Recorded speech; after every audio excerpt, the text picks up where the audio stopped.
Hey, today our novel is Big Magic: Creative Living Beyond Fear, written by Elizabeth Gilbert. This book is all about creativity and living a creative life.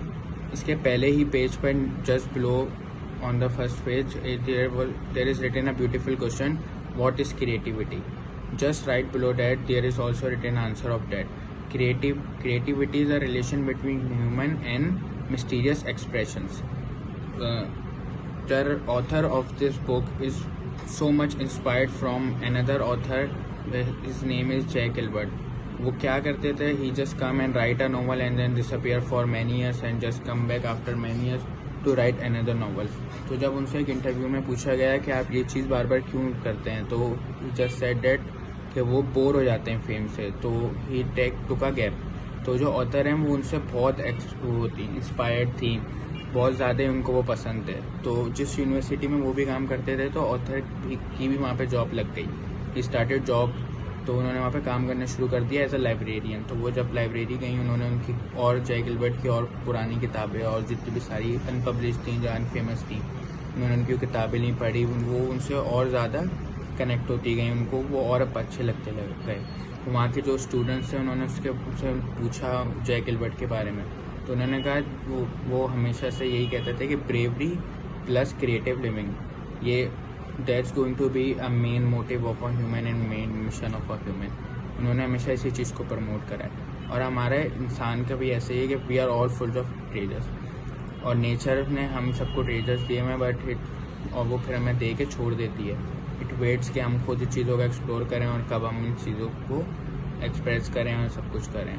और treasure outcomes को ही big magic कहा जाता है. और ये जो author हैं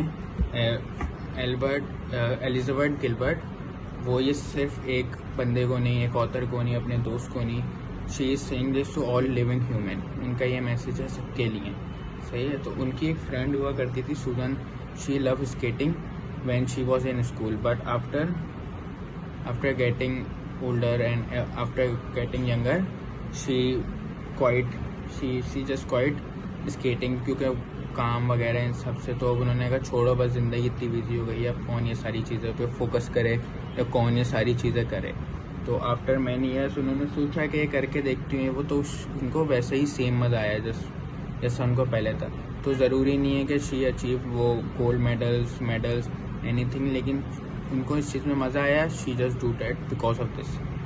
ये और इस ऑथर इस बारे में कहते हैं कि अगर आप में करेज नहीं है तो कोई क्रिएटिविटी नहीं है. Courage is directly connected with creativity. सही है. और जो ऑथर हैं हमारी एलिजाबेथ गिलबर्ट, वो बहुत ज़्यादा उनको फेयर था, वो चीज़ों से बहुत ज़्यादा ही डरती थी बचपन से.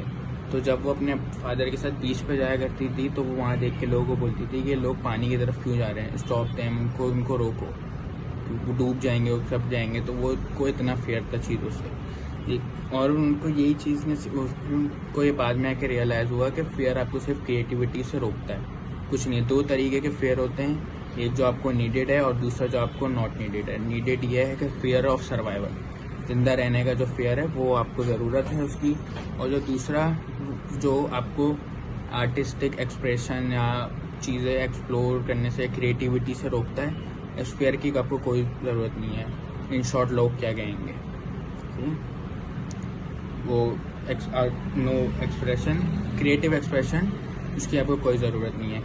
जो राइटर हैं उनके एक फ्रेंड थे, उनका नाम था फिलिप. उन्होंने उनको राइटर को एक कहानी सुनाई अमेज़ॉन के बारे में. अमेज़ॉन जंगल के 1960 में ब्राज़ील ने, उनकी गवर्नमेंट ने वहाँ पे रोड बनाया, लेकिन एक भारी बारिश की वजह से वहाँ पे सब चला गया. तो उससे फिर उनको बताया कि नेचर कितनी अच्छी बुरी हो सकती है. तो शी थॉट कि वो एक बुक लिखें. उनको यह आइडिया था. उनका ये भी मानना था कि आइडियाज़ बहुत सारे जो हैं न्यूरोलॉजिस्ट उससे डिनाई करें, लेकिन उनका ये मानना था कि जो आइडिया है वो भी एक लिविंग थिंग है.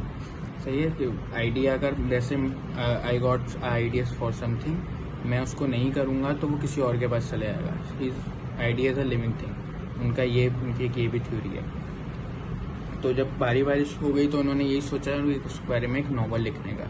लेकिन वो उन्होंने लिखी, लेकिन वो फिर वो कंप्लीट नहीं कर पाई बिकॉज ऑफ सम इशूज़. वो भूल गई. But after many years, and after few years, 4 to 5 years, वो उन्होंने वही नोवेल, वही सेम टाइटल सब चीज़ों के साथ पढ़ी, एक अनदर राइटर से, जिनको वो जानती भी नहीं थी, ना उन्होंने कोई आइडिया के बारे में किसी चीज़ के बारे में बताया।